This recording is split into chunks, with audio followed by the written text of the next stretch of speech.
Hey everybody and welcome. I'm Matt, Senior Client Success Manager here at White House Custom Color, joined by the lovely Catherine. Hi. And what's your position here, Catherine? I work in customer service, so if you call customer service, you'll get me. Awesome. And how many years have you been here now? 12 years. 12 years. Wow, we just lock the doors and keep you here. Yes. So we're going to be talking about color management today, and then kind of a little bit of an introduction. We're going to break this down into segments so you'll be able to go through and find the things that really pertain to maybe some of your questions or possibly concerns. So I guess I want to start off by saying, like, have you ever gone through, edited your order, and then if you get the prints back and you open up the box and they don't match your monitor? Have you ever had Absolutely, yeah. Okay. Is there, like, what, from a customer service standpoint, like, where do you lead people during those conversations, Catherine? Yeah, the first thing is if they're not matching your screen, like, we want to try and fix that, right? Sometimes it can be technical, but all it could really be is just easily turn down the brightness of the monitor. So our goal here is we want you to have control over your edits. And with the printing lab with White House, we are what we would consider a custom lab. We're not making any adjustments to your files. So we really want you to have that control, and that color management is really important. To have that. Yeah, for sure. And I'm glad you said that. I've been in the photography industry for a really long time, and that was one of the reasons that, one of the many reasons that I loved White House from the beginning is because I set my own color. You have to understand, as the person that's watching this today, that color is subjective. Absolutely. And some people have an editing style that's going to be a little bit warmer, a little bit moodier. cooler, a little moodier, and what we want to do is represent your style. So when you open up your box and you're done your editing, that it looks the way you want to. It's also really good to note that your exposure, your own lighting, and how you're capturing that file is very, very important. So it goes beyond just looking at a device or a calibration or anything like that. Like it's a big picture kind of thing. Overall, yep. But it doesn't have to be scary. Yes, at all. It's not. And having a good sense for what color management means to you, your clients, your files, all this stuff is a really good piece of information to have. Another part of that is understanding, the world of photography has changed a bunch. When I first started printing, it was all photo printing, chemical-based, light exposed, all the things like that. Well, now it's wonderful that we have all these different surfaces and mediums that we can print on, but when you're looking at those, you do have to realize that each one of those printing methods is different. Right. You used to have ABC, now you've got A, B, C, D, E, F, G. Yeah, through a lot of different stuff. So we're going to break that down. We're going to hopefully help this be very digestible for you today in the different segments, like I was saying, and taking a closer look at the ways that you can achieve getting the prints back to go with your monitor the way that you want for your own editing style. Let's talk about setting yourself up for color success. The first thing that I think is really important is just checking your environment, right? We want to make sure that your environment stays consistent. That is the biggest key. Make sure that if you're using a laptop, it stays open in the same place. If you're using a desktop, again, if you're in great lighting situation near a window, that it kind of stays in that area. If you decide to move it, just know that your lighting situation is going to change how your color looks on your monitor, right? Yep.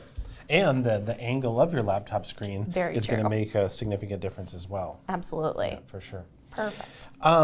So if you're getting your prints back, let's just kind of rehash a little bit. And potentially they're coming out of the box and they're a little bit darker than what you expected. What could potentially be those reasons? And one of the large reasons in our world, just to make this very, very simple, we all have those little devices that we stare at for hours a day. And sometimes we make phone calls, but most likely we're just playing on them. And they're very, very, very bright. Now, when you think about the brightness of the screen that you're looking at all day, and then you think about the external monitor or the laptop that you're working on, you get to a higher level, and at a high point, with the manufacturers of those devices, they want their monitor to match their phone. Yes. It increases the brightness significantly of the screen. So it's not necessarily your fault or anything you're necessarily doing wrong. It's just we're so trained to be looking at those bright, bright screens all the time, but understanding that those have LED lights behind them. Right, your print does not. Your print does not. Yeah, exactly. So when you're thinking of it in that way, you're looking at a print in your hand and the light is reflecting off of it versus a screen that is coming through the back. So you have to really consider that. A lot of, I don't even want to call it issues, but if you're experiencing a problem, it's mostly, I'm just going to speculate here, to do with brightness. Yes. Not necessarily color. Right. So if you are experiencing something that, looking at the brightness right away is going to be most important. So let's just show a quick comparison here, Catherine. I think thinking about it in those terms where the light's coming through versus impacting the front, let's just show that on the screen here, because I think that'll be good for everybody to see. So this is going to be, it's an iMac, you can see sitting right there, and then a photo luster print. And looking at what the potential difference is between the screen that it has been calibrated and the print, it just gives you a good comparison. For you to start to digest. Now, in another segment, we're really going to go through a lot of different print comparisons, surface comparisons, all that kind of stuff like I mentioned before. But this gives you a little dive into it, a little taste into it, just to kind of get your head wrapped around it. Catherine mentioned it, but I want to say it a little bit louder for everybody in the back here. Where you're looking at your prints, where you're looking at your monitor, makes a huge difference. The color of light bulbs in our room, like we just installed a bunch of new LED lighting in our living room the other day. We could pick the color temperature we wanted it to be. That didn't exist a few years ago. So thinking about the environment that you're looking at things, are you looking at a nice, clean, natural light? Are you looking at it under a bulb that's set at 2200 Kelvin, which is super, super warm? And keeping that in mind when you're editing on your screen, as well as looking at the prints. And always, always, always, an external monitor that doesn't change angle is going to be most consistent. And always when we're talking about color, when I talk about color, you can do all the devices and all the things and stand on your head and dance up and down, but comparing the print to the monitor is going to be your best direction of how to get that to equal. And using your eyes, like as the pro. Yeah, and one word that we just really want to continue to repeat here is being consistent. Consistent in your space, consistent in your time of day. You think about sitting next to a window if that's your environment, which it's, a lot of people, we don't want to sit in a basement and be completely in the dark. Is it a cloudy day? Right. Is it a sunny day?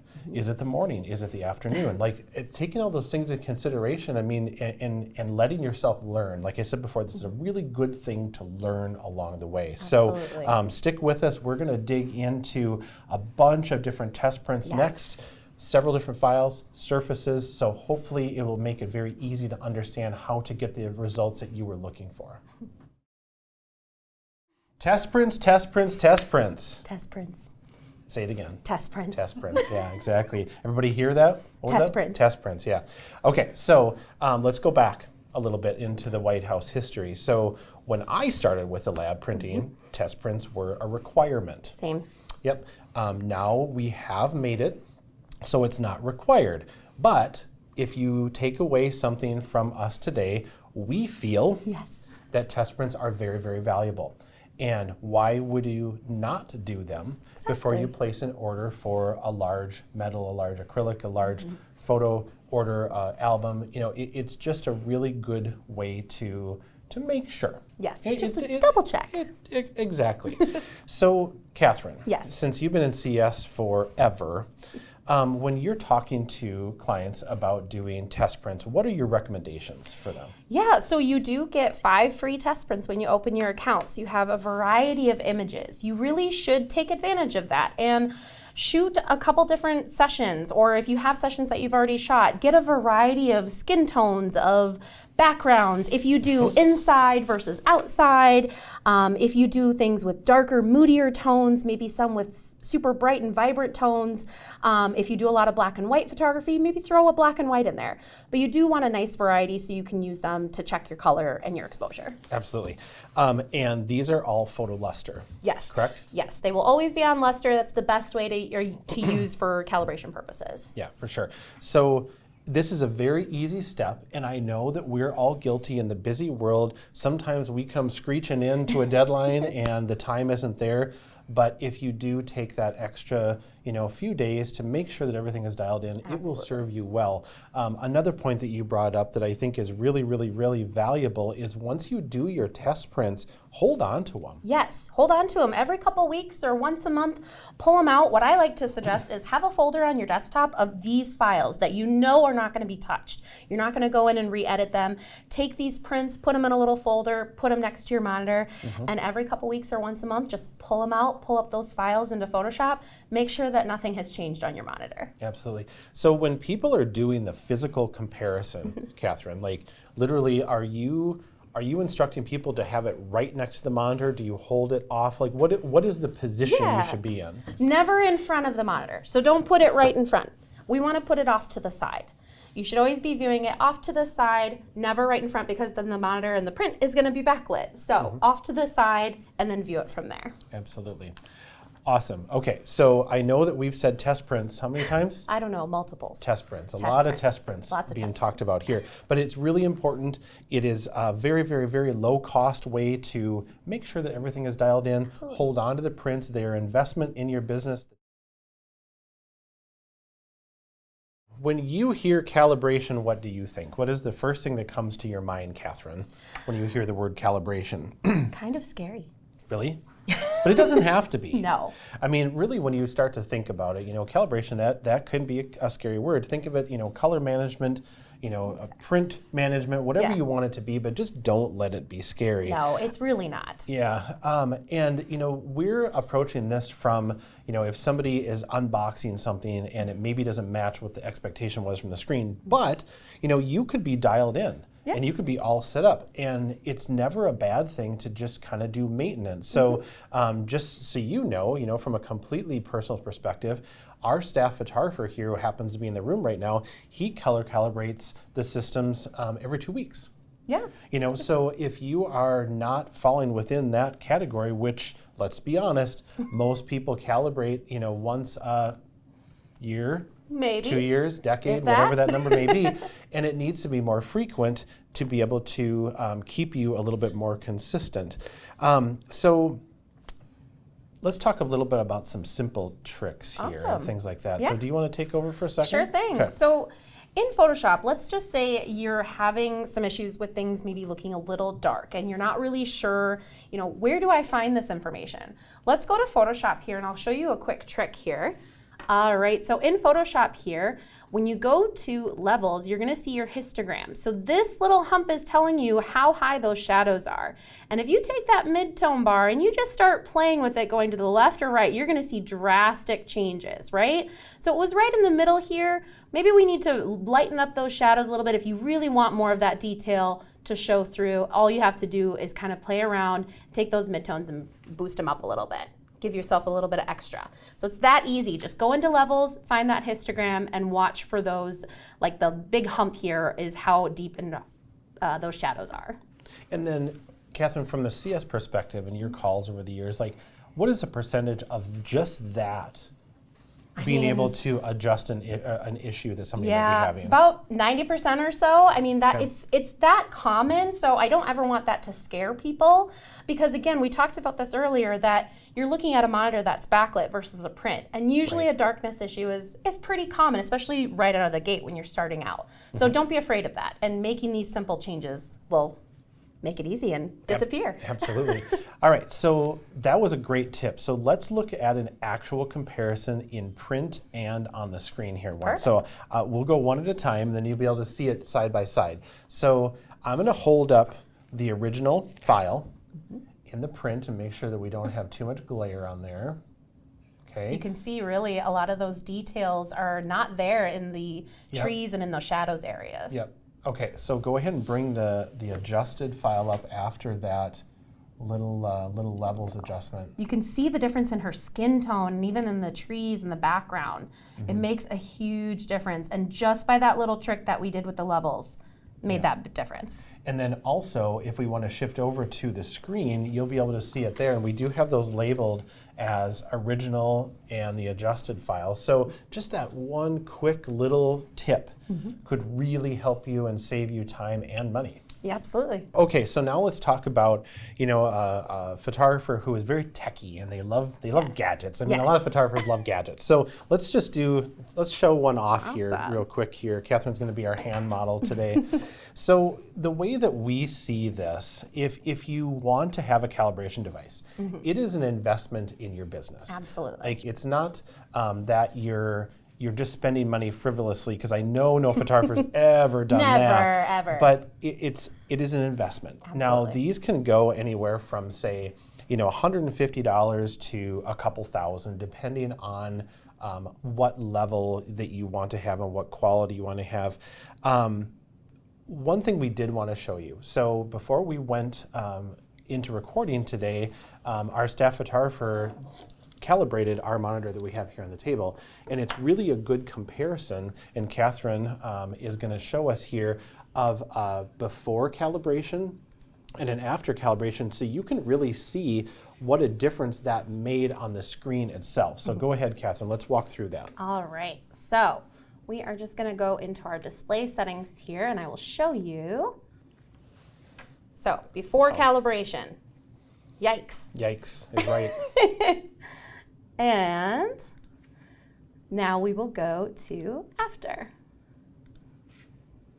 Much better. Yes, much better. Night and day. Yeah, for sure. So we don't want to glaze over a device and say it's not necessary, because it really does help you dial in. And seeing that comparison right there, and I hope that it did show for you to be able to see in the video, it does make a difference.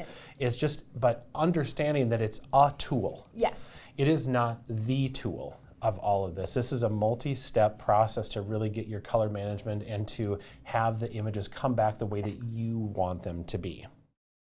ICC Profiles, and talking about embedding profiles, can you just base level explain what an ICC profile will do for people who are watching along today? Absolutely. Catherine? So really, this tool is just for you to check to see, is there anything out of gamut in my file? Now keep in mind, first, we need to make sure that your monitor is dialed into our printing output, otherwise it may not show accurately.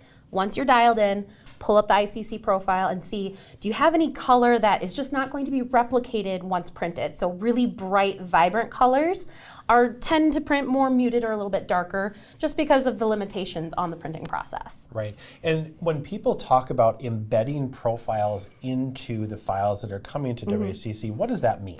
So your color space should be set to either sRGB or Adobe RGB. This is really going to let the printer know what color it needs to print, essentially, if I'm really gonna get down to the nitty-gritty of it. That's all it's really gonna be doing. So let's just say somebody doesn't embed a profile. What happens then? They could have a color mismatch. So maybe something comes out darker or kind of maybe flat or muddier. That's usually what happens. Okay. So do you, as a veteran CS rep, have a recommendation of which profile is best? Is there one better than the other? I would say there's not really one that's better than the other. It's more personal preference. However, Adobe RGB is a wider color gamut. So that's what we use for all of our sizing templates. And that's why when you download those, you will see that that color space is already embedded. Okay. One more question, and then we'll move on to our awesome product discussion here. When you think of soft proofing, what does that mean? Can you explain that to us? I mean, soft proofing is really just taking your file, bringing it into Photoshop, and checking to see how is this going to be replicated once printed. That's really the basics of it. Okay. To see, what does that color look like? Is it going to be replicated or is it out of gamut? Yep, for sure. Okay, so then for profiles that are available, you're going to show us where those are at, but what are the papers that people can get those profiles in to compare? Yeah, so those are only going to be available for our photo luster and our photo deep matte. And we can show you right on the website here where you can locate those. Okay, let's do it to it. Awesome. So you're at WHCC.com. You're going to hover over ordering, and then you're going to go to sizing templates and downloads. Once you're on that page, you're going to scroll down through the templates here, and towards the bottom, here are those soft proofing and ICC profiles that you can download. So we have a luster profile for 1218 for 1620 and larger, and then our deep matte. Yes. Okay, awesome. Do you have any specific tips or tricks that you can recommend to people watching along for that haven't ever used this before? I mean, honestly, the biggest thing is just, again, making sure your monitor is first dialed in. That's the most important part. Because otherwise, if you're using these and your monitor is not dialed in, it's not going to show you accurately. So once you're dialed in, using those profiles and just really checking to see, is there anything that's not gonna, that you don't like about that print? Is it a really nice, bright, vibrant yellow, but it's gonna print more muted and darker? Do you need to do any tweaks? And just making sure that you're, using those just as a proof. You don't wanna save it in your file for printing. Absolutely. And we're gonna dive into this here in the next segment, but understanding choosing the right surface for the image that you're trying to print. I'm sure that you've taken a lot of calls. I've talked to countless people, and they have a print. They're like, well, what would this look best on? Right. That fits the mood of the print, that fits the color, that fits the subject, all those things. And in our next segment, we're going to dive into, what did you say? It used to be ABC, and now it's A, B, C, D, E, F, G. Like the whole alphabet. There's a ton of different options out there, and making sure that you're choosing the select product that has the gamut range, the color range, to really capture that is really, really important. Absolutely. It's going to enhance your work. Absolutely. All right, everybody, welcome to Product 101. Awesome. With Matt and Catherine. We're very excited for this part. So, like we've mentioned during the other segments, it used to be a very limited selection of surfaces, where now, the world has opened up and the products have opened up, and there's so many different ways that you can print a file. Absolutely. It's very important that your editing style fits your photography, that your monitor represents what you're getting back from the lab, and then also that the surface that you're choosing represents all those things, and you're very happy with that output. And you understand each of those mediums too. Yes, exactly. Thank you for adding that. Absolutely. To make it really simple, if you think about the color gamut of a photo luster print, let's just say that that's that big. Right. Okay. So then you go into the fine art world. We have 5 beautiful fine art papers, we have our fine art canvas, all the things, and then that gamut gets to be really, really big. So even with that, you have to understand that they're not going to match. Right. They're not. Now, they should be reasonably close and not be completely off. But understand that when you're looking at different surfaces, different textures, different printing methods, different bases to start with. When you're looking at the fine art papers, our smooth matte is going to be a much more warm base than, say, the aquarelle rag. Right. And that's just part of the beauty of these papers. So we're going to go through, show you a bunch of different comparisons, all printed from the same file. We did not tweak this file at all. It went as is all the way through. And again, we want to emphasize, we print for you. Yes. We are a custom professional lab, so we want you to be able to have the editing style that works for your business. Absolutely. Absolutely. I'll stop talking now. Well, I'm not gonna, because I like talking. Okay, so I'm gonna hand these off to Catherine. So what we're looking at here first, this is going to be our photo luster print. Now the photo luster, again, is the base. It is the foundation of the print. This is how you're going to calibrate. This is how you're gonna do your comparisons from the print to the monitor. So that's our photo luster. Again, we can download the ICC profile, the soft proofing, all that on this one. Now we're going to move on to deep matte. Okay, deep matte again is a traditional photo paper. If you haven't seen the deep matte, it's a very different look, very different feel. It's almost like silk when you touch it. It does not reflect hardly at all, which is going to change that immediately because you're not reflecting off the surface. Exactly. The opposite side of that, I'll let you set a couple down here. We're going to move on to the Fuji Pearl. So this is a very high gloss. So when you're looking at the deep matte compared to the Pearl, that is going to change it just because of the gloss on one and not on the other. Now, her skin tones are beautiful on these, but there's differences between them because of the way that gloss is on the paper. Now we're going to move on to luster print that has our protective laminate. If you haven't used a protective laminate, it's fantastic. It's very hard to damage. It does have some UV protectant in it, but when you are putting something over the top of a print, whether it be laminate, luster coating, if you're doing press cards and doing the soft touch laminate over the top, whenever you cover the surface with something, you are going to change how that surface interacts with light. So keeping that in mind, that you have to think about those things when you're adding different surfaces and laminates to the top. We're going to move on to our fine art canvas. Okay, so again, this is a fine art printing process. I believe this is 9 colors in the ink. Catherine's moving that back and forth. That's going to have the really fine texture on it, which again is going to change how the light interacts with the surface of the print. Now on the fine art canvas, you can choose to laminate that. You can do either a semi-gloss laminate or a matte laminate. And what did I say about 2 minutes ago? That it goes over the print? It goes over the print, it definitely does. But it also changes how that print is going to interact with the viewer and how that reflects the light back and forth, especially from a semi-gloss to a matte. Okay, so I was talking about the different fine art prints. So the one that Catherine's holding right now is an example of our smooth matte. So the smooth matte is very, very popular. It's a beautiful paper. It is very smooth in texture. It has a warmer base. So when you're thinking about the background of the paper, which is the white of the paper being warm, what is that going to do to your file? Right. It's going to make it a little bit warmer. Absolutely. Okay. So hold on to that. Let's just put this up next to it. So this is the aquarelle rag. Okay. A little bit different texture. Some would call it a little bit more watercolor-esque with the rag and the torchon. But again, there are going to be different weights, different white points, so there is going to be subtle differences between that.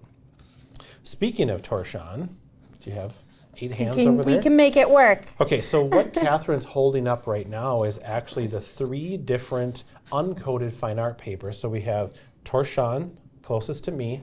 We have the aquarelle rag in the middle, and we have the smooth matte on her left. So you can see subtle differences between the skin tones on there, and that's to be expected. The color of the paper is different, and I don't think the camera could capture it right now, but a really good way to make that comparison is looking at the back. You know, when you're looking at the paper tone and the base color, there's differences with that. So it's important to keep that in mind. Harder to see on the screen. It is.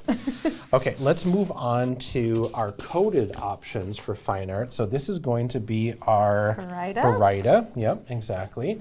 And this coated versus uncoated, this is going to have a little bit more of a semi-gloss appearance to it, a little bit more like luster. And then we also have our metallic, which if you haven't tried either of these papers, again, going back to my super high-tech description of color gamut, these are going to be the big ones. They're going to be a 10-color printing process, beautiful color reproduction, but the metallic tends to be a little bit warmer of a base. But they're gorgeous. The color reproduction in these particular papers is just fantastic. And something to note about that metallic is it is going to have that silver undertone. So we talked about the whites. This is going to be more of that silver kind of shimmery coming through instead of the plain stark white. Yeah, and it almost looks dimensional when you turn it. It's almost like you just reach right into it. Okay. I know a lot. We're giving you a lot of information today, but this is really good to take one file and you see all these comparisons. Absolutely. Now, metals. Metals are super popular. They just keep growing and growing in popularity. Now, if you haven't been to a trade show event or seen us in person and you're looking at the website trying to decipher what does that mean for a white base or a clear base, Catherine, I want you to hold on to these. All right. Okay. And then Connor's going to zoom in. So when you're looking at white base, first of all, if you think that the metal is just the surface and then a coating of white goes over the top of it, which is a really dumbed down way to explain everything that happens here, but essentially that has a polyester surface on it that allows that dye to transfer into it. But what the white does is it blocks the metal texture completely. Now that's the one in her left hand. The one in her right hand, excuse me, is going to be a clear base. So what that's going to allow is for the texture of the metal to come through. Okay, so anything that is whitish is going to basically become the surface of the metal. Did I describe that well? Yes, absolutely. Okay, all right. So then when you're turning that and rotating it, it's going to interact differently with the light depending on how much light tone is in the image. And we're going to show you another one here with a white background, and it'll really show you the difference. But this is a base explanation of white base versus clear base, and there's going to be different glosses in those, but understanding that when you're looking at that, if you're choosing clear base, you are going to have the texture of the metal coming through. Absolutely. Okay. All right, let's move on to acrylic. So I'll have you show that one to the camera. Okay, so this starts out life as a high gloss inkjet print. It has adhesive laminate applied to it, and that's how it allows the acrylic to stick to the print itself. And on the back, it has a styrene mount on it. So again, even if you put this next to the metal, which I kind of think they serve kind of a similar spot in the market, the way the light interacts and goes through the sides, the top, straight at it with an acrylic, it's going to change how you're viewing that. So if you're comparing an acrylic print to a luster print, you're going to have subtle differences in that just because of that reason. Exactly. Yeah. Okay, so then let's move on to our wood print. So wood basically is going to, the tone of the wood is going to take the space of the white in the image. So you are going to have a very warm representation of the file, in my opinion, from a wood print. Also, it's good to note, and if you look on the website, it's going to tell you the same thing, you're going to have subtle differences and subtle, the grain, that's the word I was looking for, coming through the image. So if you are ordering a portrait file, which this is, if this grain right here happened to be right here, that is going to be over her face. So making sure that when you're ordering the wood print, that you're educating your clients and yourself to know that that is part of the detail and the charm of these, that they have that texture coming through. Everybody sticking with us? Still with us. Awesome. Okay. And then definitely last but not least here, our albums and books are super popular. But again, when you're looking at the differences in the printing options, the covers of the books and albums do start off as a high gloss inkjet print, and then they have that beautiful soft touch laminate added to them that everybody knows and loves. So that is going to be a different process than the interior pages, depending on the surface that you pick for the inside, which can be, photo luster, deep matte, premium luster, smooth matte. So as you're looking at all these different options, like Catherine said it so eloquently, A to Z. Yes, absolutely. We have all the things. So let's put that to the side and let's talk through some of the options here for, I should say the same options for a different style. Perfect. So that was outdoor. Outdoor. Very warm in color tone and everything. Now we're going to show off a family that was done indoor. So let's start, so we go in the same order here. So we have the photo luster and the deep matte next to each other. Okay, indoor, studio. I believe this was probably natural light in the studio. It looks like it is to me, but really, really light. It's it's what I would consider a high key image. Okay, absolutely. So that is going to interact differently with surfaces. So there's our Fuji Pearl compared to the deep matte again. So again, thinking of that high gloss versus the very flat or very silky feeling. And then moving on to the luster print with the protective laminate over the top of it. Again, each time you put something over the top of a print, it's going to interact differently with the viewer than if it did not have that over the top. Okay.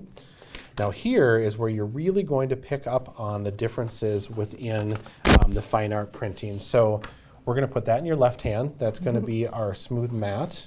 And then, I'm going to make sure I have all these prepped here. This is going to be our aquarelle rag. Now, if Connor zooms in on that, this is really going to point out the difference between the base color of the paper, because this has a strong white background in it. So again, smooth matte on Catherine's left, aquarelle rag on the right. You can tell that the aquarelle rag is a cleaner, it's a more bright paper. And then let's add our torchon into there for our comparison. Okay, so again, the three uncoated options for fine art. Torchon's going to be closest to me. aquarelle rag in the middle, and then smooth matte on the left. This is a good test for your hands here this morning. We should have given you more coffee. Okay, and then this one will go in your left hand, so that's going to be our photo rag Barita, and then metallic on her right. Now, if you rotate that back and forth, you might be able to catch some of that metallic in there. Again, both beautiful options, but understand that there is going to be some differences, you know, with the base color of the paper, and understanding that when you're ordering it. And that's just part of the coolness of it. You know, it makes it more fun. Okay. Here's our fine art canvas. Again, this does not have a laminate over the top of it, but understanding that if you do the semi-gloss laminate or the matte laminate, that is going to change, you know, slightly the appearance, not a ton, but if you're going to delve into color management, understanding that, so what you're getting back is what your expectation is. And then this is going to be the good one here for metal. So let's put that in your left hand. Okay, so we talked a little bit about white base versus clear base. So again, the white base is in Catherine's left hand. The white base of the metal itself is covering up the texture. Now I'm going to hand her a clear base. Now this one you can really see the difference because the metal is taking over for essentially all of the white, or the majority of the white in the background. If you love that look, fantastic. Yeah. If you don't want to have that texture coming through, understanding that you're going to want to look at one of the white base as an option there. And those both happen to be in the high gloss finish. You can do a matte finish in the clear base, and you can also do a semi-gloss and a matte in the white base. I don't mean to be talking over the top of you. It's all good. Anything to add? Am I No, you're doing great. Okay. And then we're moving on to our acrylic. Again, it's going to start life as a high gloss inkjet print with a 1/4 inch acrylic over the top of it. And again, with light coming in from different directions, like in this room that we're in right now, there's a lot of light in here. It's bouncing all over, so it's coming in from the sides, top, bottom, all the things, where if it's in a living room or in a space that's darker in your studio and you're looking at that, it would most likely look very, very different. So again, going back to that word that we said in one of the first segments, consistency. When you're unboxing, when you're looking at things, when you're editing, color managing, to be consistent with your space and setting yourself up for success is very important. And then we're going to end on this one here. Again, a great example.